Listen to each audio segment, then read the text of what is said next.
all I could think was, this is something you would do to people you don't like. This is something you would do to people whose credibility you wanted to undermine. But I never felt like you guys were guilty of doing clickbait. I felt like somebody in the administration has totally dropped the ball here. Why would they tell you guys there was something new or noteworthy or celebratory or in any way to show in these binders with the label on them if there weren't? And to this moment, I don't understand, Liz, whether it's because Pam Bondi was negligent in making sure, like, what's exactly in this binder, and does she know there's actually nothing new? You're about to humiliate people who care about you, or because she had some other motive. I don't know. The only part of the story that I didn't tell that day was the part about Pam Bondi bragging about making that cover sheet. And maybe I should have told that right then and there, because maybe that would have made it obvious that Pam Bondi should have been fired on the spot for what she did.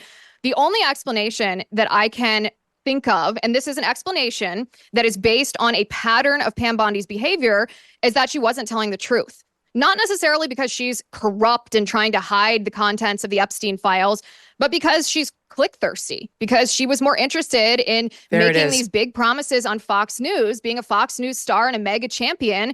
And she got out over her skis, promising things that she hadn't verified. If I'm President Trump, I am looking at what Attorney General Pam Bondi has done to the base. He has lost his administration, even though he had nothing to do with this.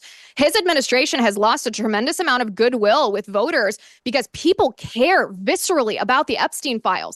They care deeply about this, partially because these are grisly crimes that were committed against children, but also because this represents justice. We have been harmed so many times by the deep state, whether it's parents being told we're terrorists because we didn't want trans ideology and critical race theory being indoctrinated into our children, whether it's being censored on social media or arrested outside of the Capitol because we had questions about the 2020 election. We have been vilified and demonized and targeted and subject to violence. And we voted for President Trump because he promised justice.